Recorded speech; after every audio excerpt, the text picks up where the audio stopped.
Hindustan Facebook live पर आपका स्वागत है। हमारा चैनल प्यारा हिंदुस्तान, ज़्यादा से ज़्यादा ये वीडियो शेयर कर दें ताकि आप लोगों तक हमारी बात पहुंचती रहे और किसानों की बात पहुंचती रहे। हम है शापला टोल प्लाजा से लाइव। यहाँ पे किसानों ने पड़ाव डाला हुआ है कि जो लगातार बहुत टोल प्लाजा किसानों की अपील है कि सारे टोल फ्री कर दिए जाएं। हाँ वाइट ना है इधर लाइव याद ना रही कल ना देखिए तो ना वो तो दुनिया की तो फायदा क्यों इसको करेगा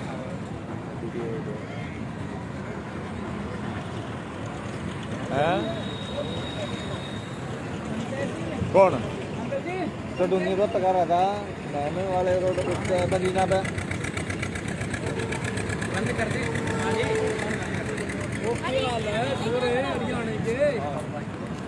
नमस्कार दोस्तों, प्यारा हिंदुस्तान फेसबुक लाइव पे आपका स्वागत है। आप देख रहे हैं शापला टोल प्लाजा से लाइव मोर्चा के आह्वान पर यहाँ पर तीनों काले कानून जो है उनके खिलाफ जो टोल है वो बंद करवा दिया गया है। पहले 3 दिन का आह्वान था और आज हुआ है कि शायद जब तक आंदोलन जारी रहेगा तब तक ये टोल बंद रखे जाएंगे। हमारे साथ कुछ किसान नेता हैं, कुछ छात्र नेता हैं, कुछ नौजवान हैं। आइए उनसे बात करते हैं कि क्या रणनीति है और क्या वो करना चाहते हैं।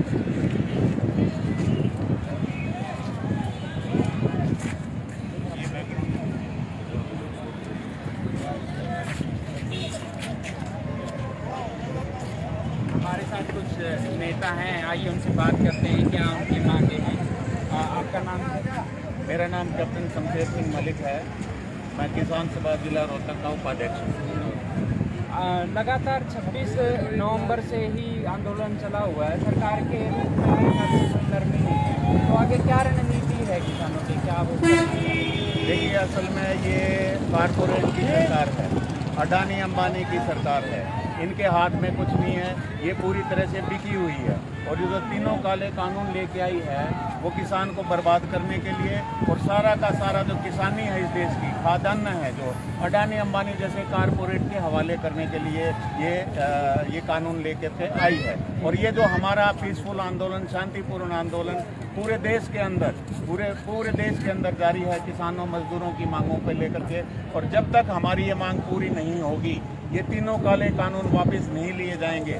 उसके अलावा जो बिजली संशोधन बिल ये लेके आ रहे हैं, पार्लियामेंट में पेश किया हुआ है, वो जब तक वापस नहीं होगा ये आंदोलन यूं ही जारी रहेगा।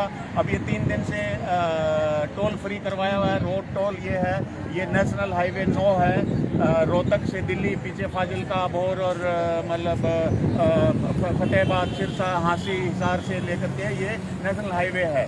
और 12 तारीख को भी इसको हमने बंद नहीं, फ्री करवाया था। किसी भी वाहन से कोई टोल नहीं वसूला जा रहा। 3 दिन से लगातार ये फिर फ्री करवा रखा है किसान सभा और दूसरे किसान संगठनों के साथियों द्वारा, आसपास के ग्रामीणों द्वारा। और हम ये अब जो किसान संघर्ष समन्वय समिति का जो अभी जो वो है उनकी घोषणा के अनुसार अब ये अनिश्चितकालीन फ्री रहेगा ये टोल। जब तक ये हमारी मांगे नहीं मानी जाती तब तक ये सारे टोल हरियाणा के, पूरे देश के फ्री रहेंगे। हमारा आंदोलन पूरी तरह से शांतिपूर्ण है। टोल के जो कर्मचारी हैं उन्होंने हमारा पूरा सहयोग किया है और ये आंदोलन यूं ही जारी रहेगा जब तक हमारी ये तीनों मांगे पूरी नहीं हो जाती। तीनों काले कानून ये मोदी सरकार वापस नहीं लेती, आंदोलन जारी रहेगा। धन्यवाद। आपका नाम सर? मेरा नाम सुनील, जिला उपाध्यक्ष किसान सभा। क्या रणनीति आप आगे लगातार सरकार का देखो रुख नज़र नहीं आ रहा कि नरम होगा किसी उस पर, अभी क्या है कि क्या आगे करेंगे आप लोग? अब हमने जो ऊपर से आदेश आया था उसके मुताबिक 3 दिन के लिए ये टोल फ्री करे थे। अब जो निर्णय आया है ये निश्चित काल के लिए फ्री करेगी टोल। जब तक गवर्नमेंट ने, सरकार कोई ठोस कदम नहीं उठाती तब तक ये फ्री रहेगी।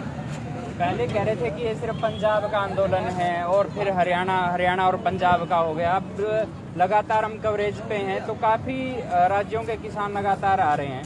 तो आप कौन कौन से राज्य देखते हैं कि इसके साथ नजर आ रहे हैं? तो हरियाणा तो पहले भी था, लेकिन ये मानने को तैयार नहीं थे। अब राजस्थान का किसान भी आ रहा है, महाराष्ट्र के किसान भी आ रहे हैं और MP से भी किसान चले हुए हैं। तो ये एक देशव्यापी आंदोलन।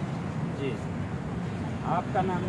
मेरा नाम संदीप है और मैं नौजवान संघ में काम करता हूँ। जी, और शुरू दिन से हम आंदोलन के साथ हैं और जब तक ये आंदोलन चलेगा हम किसानों के इस आंदोलन में बढ़ चढ़ के हिस्सा जो है वो लेते रहेंगे। सरकार ज़बरदस्ती कर रही है, सरकार तानाशाही कर रही है, इसीलिए ये आंदोलन दिनों दिन बढ़ता जा रहा है। अब इस आंदोलन के साथ उत्तराखंड के किसान भी कल जुड़ चुके हैं, गाजीपुर बॉर्डर पे वो आए हैं। और देश का कोई भी ऐसा गांव नहीं है जहां पे इस किसान आंदोलन की चर्चा नहीं है। न केवल देश बल्कि पूरी दुनिया के अंदर इस आंदोलन ने एक गहरी छाप छोड़ने का काम किया है। विश्व की कई सरकारें जो है वो भारत सरकार के ऊपर दबाव बना रही है कि आप अपने देश के अंदर किसानों की समस्याओं का जो है समाधान करें। और किसानों की जो शंकाएं हैं वो निर्मूल नहीं है। वो शंकाएं ऐसी नहीं है कि भाई जैसे सरकार कहती है ऐसे ही भ्रम पैदा हो गया किसानों को। किसानों को भ्रम पैदा नहीं हुआ, सरकार को भ्रम है। सरकार को भ्रम ये था कि वो कोरोना की आड़ में आसानी से सारे किसान विरोधी कानून पास करवा लेगी, खेती को मनमर्जी तरीके से पूंजीपतियों के हवाले कर देगी। लेकिन हमारे देश के फक्र है, हमें गर्व है इस बात का कि हमारे देश के किसान जो है वो बिल्कुल जागरूक हैं और अपने हक अधिकार को बचाने के लिए शांतिपूर्वक ढंग से आंदोलन को चलाए हुए हैं और ये आंदोलन इसी तरीके से चलता रहेगा। और मैं तो यहाँ तक भी देखता हूँ कि केवल ये खेती को प्रभावित नहीं कर रहा है, जो बेजमीने लोग हैं जो पशुपालन के ऊपर गुजारा करते थे या खेतों के अंदर खेत मजदूरी करते थे, उनका जीवन भी इससे प्रभावित होने जा रहा है।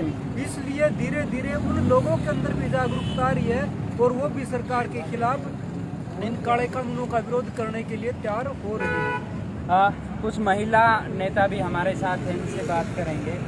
हम लगातार कवरेज कर रहे थे तो लोग ये कह रहे हैं, किसान मतलब ये कह रहे हैं कि चलो हम तो हमारा गुजारा कर लेंगे खाने पीने का, लेकिन जो सबसे बड़ा संकट आएगा वो मिडिल क्लास पे आएगा, जो खेती नहीं करता है उनकी थाली महंगी हो जाएगी।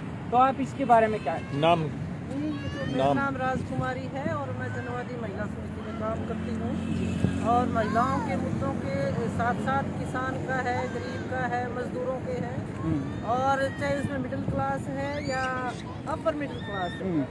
ये एक सबसे बड़ा सवाल है कि रोटी तो सबको चाहिए। ये आंदोलन जो है रोटी के लिए और उस रोटी की सवाल पर चाहे कितना ही अमीर है कितना ही गरीब है, इस मुद्दे पे पूरे देश के लोग जो है एक है। और हमें इस बात का बहुत ज़्यादा गर्व है कि हमारे देश की जनता ने इस सवाल को उठाया है। जो मोदी की सरकार ये कहती थी कि हमारे सामने बोलने वाला ही कोई नहीं है और हम जो करेंगे वो सब कुछ हजम कर जाएगी जनता, ऐसा नहीं है। जब किसान को समझ में आ गया कि ये बहुत बड़ा सवाल है और हमारी ज़िंदगी से जुड़ा हुआ सवाल है, हमारी जो आने वाली पीढ़ी है, अगर हम आज के दिन नहीं उठेंगे तो वो हमें गालियां देंगी, हमें कोसेंगी और सब कुछ बर्बाद हो जाएगा।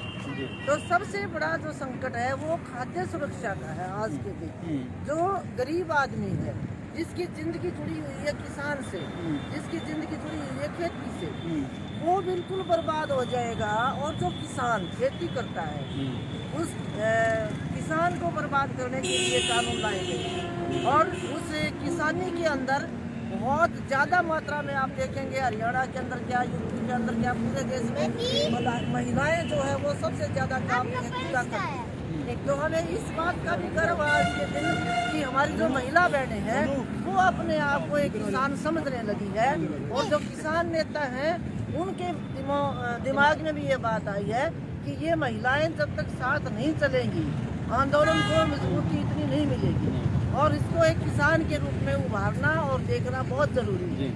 तो अगर रोटी बचानी है, अगर हमारी आगे आने वाली नस्ल बचानी है, पीढ़ियाँ बचानी है, तो उसके लिए ज़रूरी है कि इस आंदोलन को सारी जनता मिलकर जैसे लगी हुई है वो लगे रहें। और क्या मोदी और क्या खट्टर यहाँ जो भी है बड़े बड़े तानाशाह आए संसार के अंदर सब धाराशाही हुए हैं, इनको भी झुकना पड़ेगा।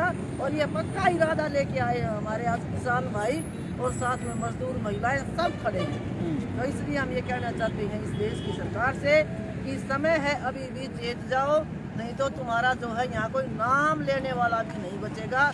और गांव के लोगों ने खासकर ये इरादा बना लिया है कि जो भी इस कानून के पक्ष में है, चाहे वो सरकार का बंदा है और चाहे कोई भी है, उसको गांव में घुसने नहीं देंगे। जगह जगह से ये बातें आने लग रही हैं और विरोध दिखाया भी है लोगों ने। जी जी। तो इसलिए इनको इनका जो नशा है वो उतर जाना चाहिए सरकार का। हम ये कहना चाहते हैं कि इस देश को बचाना है तो खेती बचानी होगी, किसानी बचानी होगी, ये हमारा एक नारा है। आपका नाम क्या है? मैं वीना मलिक हूँ। कुछ सवाल है कि पहले जो महिलाएं आई थी वो पंजाब से आ रही थी, हरियाणा की महिलाओं का इतना कंट्रीब्यूशन नहीं था, लेकिन पिछले एक हफ्ते और 10 दिन में बहुत ज़्यादा महिलाएं गांव से पहुंची है। तो क्या रुख है महिलाओं का, और पहुंचेंगे कि? मेरे ख्याल से ज़्यादातर महिलाएं अब गाँव के लेवल पे जुड़ गई है। आप उनके बीच में क्या? ऐसा है, अभी इससे पहले आपने एक सवाल पूछा था कि मिडिल क्लास की जो बात हो रही थी कि मिडिल क्लास कह रही थी हमारे पे कोई असर नहीं पड़ेगा रही हो, तो सबसे ज़्यादा असर ठीक है गरीबों पर तो मार सहने की आदत भी हो रही है बेचारा ने। और मिडिल क्लास को इसलिए पड़ेगा कि जो चीज़ हम आज 10 रुपए किलो या 20 रुपए किलो ले रहे हैं वो पैकेटों में बिक के 45, 50 रुपए वो मॉल में रखी जाएगी और वही चीज़ हम वहाँ से खरीदने को मजबूर होंगे जब वो उसमें नीचे की छोटे दुकानदार जब खत्म हो जाएंगे। तो वो एक सामान थोड़ी ना है, 50 सामान है घर के जो उसमें, तो वो हमारा जो बजट है घर का वो बढ़ेगा, तो उसकी मार मिडिल क्लास पे बड़ी पड़ने वाली है। दूसरी बात आपने भी की महिलाओं का आंदोलन का शामिल होना। महिलाएं अगर आप देखो तो खेती बाड़ी की किसानी की बात करें, अभी राजकुमारी जी ने बात रखी कि किसान मानने लगी हैं और आदमी जो किसान है वो भी ये मानने लगे हैं कि भाई किसानी जो है ना महिलाएं भी करते हैं, क्योंकि वो उनसे ज्यादा बढ़ चढ़ के काम करते हैं। वो खेत में भी काम करे, वो घर भी आकर काम करे। मतलब उल्टा जो हम देखा करते थे भाई वो तो खेत में तो आकर नहा धोकर अपना जो भी था अपना रोटी टुका, तुमने तो आकर रोटी टुका भी करना है। तो पार्टिसिपेशन बहुत, तो अब पार्टिसिपेशन का ये है कि एक तो ये पंजाब की महिलाएं जैसे चाड़ा शुरू किया तो एक जो आंदोलन की आग बढ़ती है और जैसे जागरूकता बढ़ती है, सबको ये समझ में आने लगा नीचे तक कि उस सबसे नीचे जो बैठी है ना महिला, उसको अपने बजट का पता लग गया कि मेरा बजट पे नुकसान होने वाला है, तो मुझे इसलिए मेरे को उठना पड़ेगा। इसलिए जब हम गाँव में जाते हैं जागरूकता के लिए और उनको इन्वाइट करने के लिए, तो बहुत अच्छा उनका असर आता है और वो लगातार शामिल हो रही है। इसलिए आप देखो एक हफ्ते से लगातार मतलब बढ़ रही है और आज 3 दिन में कम से कम हमने 10 ट्रॉलियां देख ली है महिलाओं की भरी हुई जो जा रही हैं। तो ये बहुत बड़ा एक आंदोलन होने वाला है और जहाँ जब पुरुष के बराबर महिला की भागीदारी होती है तो आप समझते हो कि वो आंदोलन सफल होकर रहता है। और ये हमारा बिल्कुल सीधा सा सवाल है भाई, मांग ऐसी दी सी काले कानून वापिस हो और हमें अपनी MSP पे गारंटी मिले, कानून बने, बिजली वाला कानून वापिस बने और इस पे हम इसके बिना हम मोदी जी को माफ नहीं करेंगे और कोई पीछे हटने वाला नहीं है। तो ये थी कुछ महिला नेता हमारे बीच में जो किसानों को मुद्दों को लेकर बात कर रही थी। अभी और कोई साथी बात करें,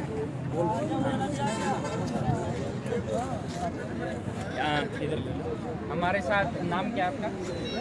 जी, आप कैसे क्या सोचते हैं आंदोलन के बारे में? आंदोलन के बारे में सोचते हैं कि जो सरकार है ये इस देश को अंधविश्वास पे चलाना चाहती है, अंधभगत बना के ऐसा सोचना चाहती है। और जो बड़े पूंजी उद्योगपति उनको तो पुरानी परंपराएं जागीरदारी की परंपराएं उसके ऊपर सारे देश की जमीन उनको गिरवी रखे या उनको दे के इन सब लोगों को वहाँ नौकरी या धंधे के ऊपर रखा जाए। इस जैसे ही सरकार ने हायरिंग पॉलिसी तैयार कर रखी है, इसी तरह से इस नौजवान को जब लॉकडाउन आया ना उससे पहले कंपनियों से छटनियाँ कर दी गई और वो जो लोग कंपनियों से छटनियाँ का काम के लिए खेती बाड़ी में आगे नई भर्ती होगी खेती बाड़ी में लोगों की, उससे जो ऊर्जा खेती बाड़ी में काम करने की ऊर्जा बढ़ी है। एक तरफ तो प्रधानमंत्री जब विदेश में जा भैया कहो है कि इस देश के लोग है जो 35 साल से ज़्यादा नौजवान है, 35 साल से नीचे के सबसे ज़्यादा दुनिया में। दूसरी तरफ इस देश के जो नौजवान ऊर्जा है उसका गैर रूप में इस्तेमाल कर रहे हैं। इसलिए हम ये समझते हैं इस देश के नौजवान की ऊर्जा का, इसके हाथ का काम दिया जाना चाहिए, इसको रोजगार दिया जाना चाहिए। और जो खेती बाड़ी में जो भर्ती हुई है नौजवानों के काम के लिए, क्योंकि वहाँ से तो चटनी होगी, इसलिए खेती बाड़ी में निर्भर हुए लोग खेती बाड़ी को भी जो कारपोरेट के देने का काम कर लिया इसने सरकार ने। ये चाहती है कि हमने कुछ ही लोग जिंदा रखने हैं और सबको मारना है, क्योंकि जिस दौर पैसा नहीं होगा दुकान पर तो कर जाएगा, छोटा दुकानदार मरेगा। और जिस तरह पैसा नहीं होगा वो कोई चीज़ प्रोडक्ट कोई भी नहीं खरीद सकता, घर नहीं बना सकता, बच्चे की शादी नहीं कर सकता, बच्चे नहीं पढ़ा सकता, इलाज नहीं करवा सकता। इन सारी बीमारियों से, इन इस तरह की समस्याओं से जो समस्या देश में उभरती हुई आ रही हैं, ये आपने देखा शिक्षा के मामले में तमाम हरियाणा में 1000 से ज़्यादा स्कूल बंद कर दिए गए हैं। ये कोरोना के मामले में स्कूलों को तो इफ्तार कर दिया, कोर्ट ने भी दे दिया कि भाई आप फीस लो, पर लेकिन पढ़ाया किसी बच्चे को जा नहीं रहा। वो बच्चे बिना पढ़ाई के अगर हमें 2 साल इस तरह रखा गया तो हमारी एक पीढ़ी कट जाएगी पढ़ाई से, एजुकेशन से। हमारी जो समझ है एजुकेशन की, शिक्षा की, और हमारे बच्चों की जो मानसिक तौर पर विकास होना है वो भी रुक जाएगा। इसलिए ये चाहते हैं कि गरीब और किसान है जो आदमी, उसकी पीढ़ी काट दो। पीढ़ी काटने से उसका एक पीढ़ी का विकास रुक जाएगा। विकास रोक के हमें मारना चाहते हैं। ये एक मेन मनसा है इनकी, और हम इन काले कानूनों का विरोध करते हैं और ये कहते हैं हम ये काले कानून वापस हों। और जिस तरह से देश में क्रांति का माहौल बना हुआ है, हर नौजवान ये कहता मुझे रोजगार चाहिए। बापू 60,000 रुपये पेंशन ले, छोरे 6,000 में फैक्ट्री में रखे हैं। अरे हायर एंड फायर की जो पॉलिसी है 12 घंटे की नौकरी आ गई, कितने दिन रखो, कितने दिन काम करवाओ, कई घंटे काम करवाओ, तनख्वाह दो या ना दो। 15 दिन के लिए बच्चों को ट्रेनिंग पर रखा जाता है। 15 दिन की ट्रेनिंग या 15 दिन की काम करेगा तो समझ में आ गया मालिक राख लेगा ना तो जा भाई। ये 15 दिन वो बच्चा कहाँ से रोटी खाए, समस्या ये बनी है। मतलब 15 दिन काम तक करेगा मालिक है, रोटी कहाँ से खाए, रोटी बांध कर जाएगा, घर ना कर जाएगा, कपड़े गुना। इसलिए उसने उसको मुश्किलियाँ हो रही है, उसके घर के रिश्तों में भी बहुत ज्यादा परिवर्तन होगा। अच्छा, खट्टर ने कहा है कल भाषण में कि जो ये तमाशा चल रहा है किसान आंदोलन, ये तमाशा है। इसके बारे में ये तमाशा नहीं है। खट्टर बदमाशी करे इस देश में, उन्होंने घर चलाना सीखा नहीं है। मोदी हो चाहे खट्टर हो चाहे ये योगी हो, ये तमाम लोग हैं बाबा जी के कपड़े पहन कर नरमंदिरा में लूट मचाई इन्होंने। जिसने मेहनत करी हो, कमा कर खाया हो, जिसने खेत में, पहाड़ पे, खाद पे या सड़क बनाने में, नहर बनाने में, पुल बनाने में, जिन्हें कोई इनकी मददगारी हो, किसी देश में कि एक कंक्रीट भी न ठाकर धरिया हो कि विकास खातर, देश खातर। इसलिए इनको ये नजर आवे है तमाशा है। जिसको भूख लगती है, जो कमाता है, अपनी लूट, अपनी कमाई दूसरे लोग लूट ले जाते हैं, उन लुटेरे को तो तमाशा ही दिखाई देता है। इसलिए तमाम तरह के खट्टर मोदी जी से लोग बैठे हैं, ये अंबानी अडानी जी से, ये लुटेरे लोग हैं। ये मुख्य रूप से आप देख रहे होगे, मीडिया भी देख रहा होगा, तमाम देश में, दुनिया में दल का माच रहा है कि हिंदुस्तान में क्रांति का आगाज छिड़ा हुआ है। ये खट्टर इस बात को मानने का तैयार नहीं। मोदी ये इस बात को तब मानेंगे जब आपने देखा अम्बाड़ा में 5-4 दिन पहले वो खट्टर के रखा था, पिलूरे की दरिया का जो पिलूरा बाजार है ना, बच्चे पाछा बाजार है, जैसे भाग रही थी इसकी कार। लेकिन उस मामले में जो किसानों ने प्रदर्शन किया है, जिन्होंने उनको घेराव किया था, उनके ऊपर या जिन एमएलओ का घेराव किया जा रहा है, काले झंडे दिखाए जा रहे हैं, उनके ऊपर हत्या के प्रयास के मामले दर्ज किए जा रहे हैं। इन लोगों पर हत्या के प्रयास के हो तो और भी ज्यादा मामले उन पर दर्ज करेंगे। इसलिए करेंगे क्योंकि देश में भूख के प्रति लोग जागरूक हो गए, लूट के प्रति जागरूक हो गए। लूट की सरकार बौखलाई हुई है। इसलिए सरकार ये जैसे अंग्रेज तानाशाही रुपये से तौर पे एक तरीका अपना रहे थे लोगों को, जो जनता के हक में बोलता था, देश के हक में बोलता था, उनको ऊपर मुकदमे भी बनाए थे, जेल में भी गिरा करते, फांसी भी कर, वही तरीका इनका है। ये तानाशाही रूप में घेर के लोगों को मुकदमे बना के घेरना चाहते हैं, डराना चाहते हैं, यही इनकी पॉलिसी है।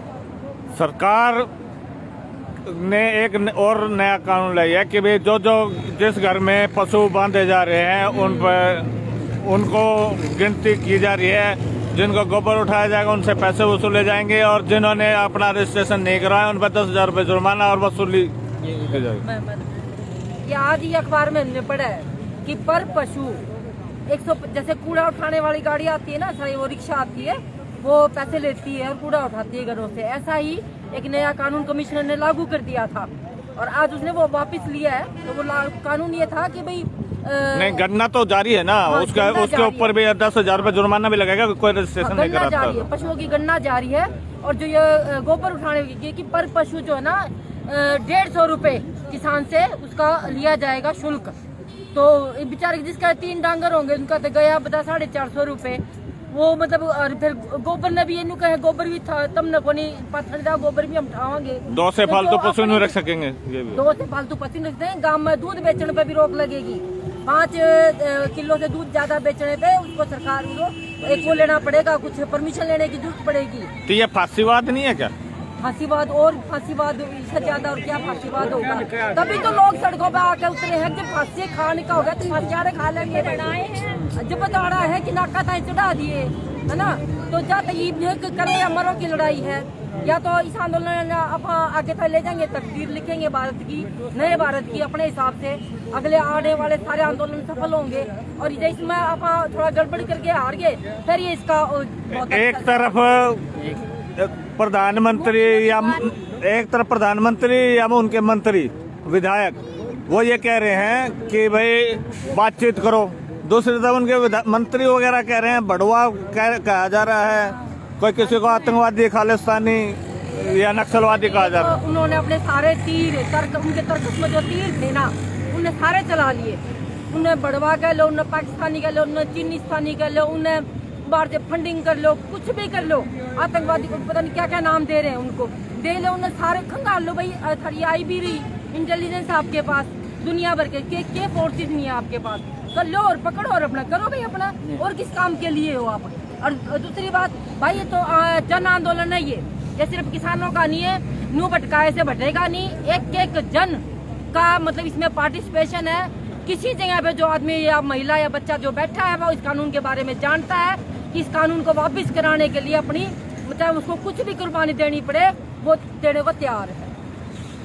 शमशेर जी ये एक सवाल था, पीछे हम 2-3 दिन से कवरेज जब कर रहे थे तो वहाँ एक सवाल आता है कि SYL मुद्दा लगातार भाजपा हरियाणा में उठा रही है, तो किसान नेता कह रहे हैं कि उनका समझौता आपस में यूनियनों का हो चुका है, उसके बारे में आप कुछ जानकारी है? देखिए, हमारा और पंजाब का जो है भाईचारा जो है उससे घबरा करके मोदी की ये भाजपा सरकार, मैं फिर कहता हूँ ये कारपोरेट की सरकार है। पीछे पहले इनकी केंद्र में सरकार थी, हरियाणा में इनकी सरकार थी और 2017 तक अकाली दल के साथ बीजेपी की सरकार थी। एक मिनट भी इन्होंने कोई इसके बारे में कभी भी ये मुद्दा इन्होंने नहीं उठाया। ये पूरी तरह से बौखला चुकी है भारतीय जनता पार्टी और हरियाणा के किसानों ने, हरियाणा की 100% जनता ने इनके इस आह्वान को पूरी तरह से ठुकरा दिया है। हाँ, वो एक मुद्दा है SYL के पानी का, वो हम पंजाब के भाइयों के साथ बाद में मिल बैठ के उसका सुलझेड़ा कर लेंगे, लेकिन उसके बहाने ये इस आंदोलन को डिरेल करना चाहते हैं। ये इनकी चाल पूरी तरह से नाकामयाब हुई है। सुनिए एक मिनट और मेरी बात। अभी तक जो ये उपवास पे बैठे थे, आज तक दुनिया के इतिहास में कहीं ऐसा उपवास है कि पुलिस की प्रोटेक्शन में उपवास हुआ हो है और उपवास को तोड़ा जाता है या तो उसको दूध दिया जाता है या जूस पिलाया जाता है। इनको जूते खोसड़े मार के इनका उपवास नहीं। एक बात और भी है, एक MP और MLA जहाँ उपवास था वहाँ खाना खाया जा रहा था, उस खबर को चलाने पर उन पत्रकार के खिलाफ मामला दर्ज किया गया। अब बाद में पत्रकारों के दबाव में, संगठनों के दबाव में वापस लिया गया है। किस किस के ऊपर केस करेंगे? पूरे देश के ऊपर केस करना पड़ेगा इनको। पूरा देश का पत्रकार, पूरा देश का बुद्धिजीवी, पूरा देश का किसान, पूरे देश की महिलाएं, पूरे देश का मजदूर, पूरे देश का छात्र, पूरे देश का युवा, पूरे देश का कर्मचारी जाग चुका है। किस किस के खिलाफ ये केस करेंगे? मोदी सरकार है पूरी तरह से बौखला चुकी है। अब भी हम मांग करते हैं इनसे कि थोड़ा बुद्धि से काम लो, कारपोरेट के पंजों से निकल के उनकी कठपुतली मत बनो। अरे जनता की आवाज सुनो। जनता चिल्ला के कह रही है तीनों काले कानून वापस लो। उसके अलावा इन्होंने फीस महंगी कर दी। हमारे छात्रों के बारे में ये 3-3 घंटे का हर रोज प्रोग्राम चलाते हैं कि हॉस्टल के अंदर फीस है ना बहुत कम है, बहुत कम फीस है। दूसरी तरफ 4200 करोड़ रुपए का इन्होंने कुंभ के मेले में खर्च कर दिए, 3500 करोड़ रुपए स्टैच्यू पे कर दिए, 150 करोड़ रुपए 84,000 करोड़ का हवाई जहाज भी है। 84,000 करोड़ का हवाई जहाज 8,500 करोड़ का अपने लिए हवाई जहाज लिए बैठा है मोदी जी। देश की जनता तराई भूखा मर रही है और बेरोजगारी के शिकार है। मोदी 8,500 रुपए का करोड़ रुपए का वो लिए हुए 12,000 करोड़ रुपए इन्होंने उसमें दे दिए मीडिया को, जो इनका गोदी मीडिया एडवर्टाइजमेंट में इन्होंने दे दी। देश को ठग रहे हैं ये लोग। और ये 3 एम है इनके, रोजगार छीनना, शिक्षा छीनना और जमीन छीनना, ये इनका एजेंडा है। और ये जनता पूरी तरह से जान चुकी है, ये कामयाब नहीं होने दिया जाएगा। ये हमें खालिस्तानी बोलते हैं, ये हमें पाकिस्तानी बोलते हैं। कोई भी ऐसा परिवार यहाँ पे नहीं है जिसका फ्रीडम मूवमेंट में जिन्होंने हिस्सा ना लिया हो, या जिनका बेटा सीमा पे शहीद ना हुआ हो, या पुलिस की नौकरी करते हुए शहीद ना हुआ। इनमें से अगर इनकी कीड़ी भी अगर कोई मरी हो स्वतंत्रता संग्राम में, इन्होंने अंग्रेजों की पैरवी करी, ये देशद्रोही हैं, टुकड़ा गैंग है ये हमें खालिस्तानी और पाकिस्तानी और आतंकवादी कहते हैं। इनको शर्म आनी चाहिए। ये दलाल हैं अडानी और अंबानी के। अच्छा, ये जो सरकार एक तरफ तो कह रही है भाई हम बातचीत करेंगे, दूसरी तरफ वो कह रहे हैं, वो ये भी कह रहे हैं कि हम कानून वापस नहीं लेंगे, तो इस बातचीत का अर्थ क्या है? देखिए, वो एक देसी कहावत है ना, बिला टाटा है क्यों, बिला वो हूँ खाकर टाटा है क्यों, बिला वो बिला फिर शेर है क्यों, बिला गई उका गया हूँ। इनकी दोनों बात हो रही हैं और लगातार हम तैयार हैं इनसे बात करने के लिए। जब इन्होंने ये काले कानून लागू करे कोरोना की आड़ में, किसान और मजदूर खेतों में काम कर रहा था उस आपदा के अंदर, और धोखा दे के इन्होंने काले कानून लागू किए। न लोकसभा में इन्होंने इसके ऊपर बहस करी, राज्यसभा में जबरदस्ती पास करवाया, पार्लियामेंट्री स्टैंडिंग कमेटी के पास इन्होंने बिल नहीं भेजा, किसानों से कोई बात नहीं की, और फिर मिमियाने लगे किसान नेताओं के सामने ये कि हाँ हमारे से गलती हो गई, हमने बिना पूछे लागू कर दिया। और वो कहते हैं हम बातचीत के लिए तैयार नहीं है, हम बातचीत के लिए तैयार है, लेकिन ये तो बोलते हैं कानून वापिस नहीं लेंगे। फिर किस बात की बात है भाई?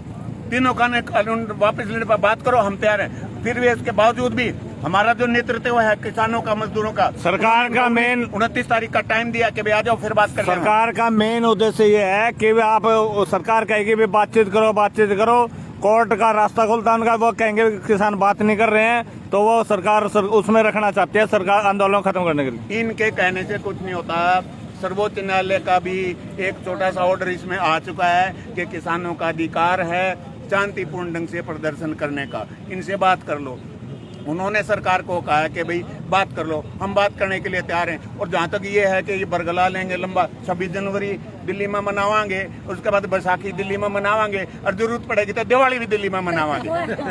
इंकलाब जिंदाबाद, जिंदाबाद, जिंदाबाद, जनता का भाईचारा जिंदाबाद, जिंदाबाद, जिंदाबाद, किसान एकता जिंदाबाद, जिंदाबाद, जिंदाबाद, किसान महिलाएं जिंदाबाद, जिंदाबाद, जिंदाबाद, जीतेंगे, जीतेंगे, जीतेंगे, जीतेंगे, लड़ेंगे भाई लड़ेंगे, जीतेंगे, जीतेंगे, काले कानून वापिस लो, वापिस लो, वापिस लो, काले कानून रद्द करो, रद्द करो, रद्द करो, काले कानून रद्द करो, रद्द करो, रद्द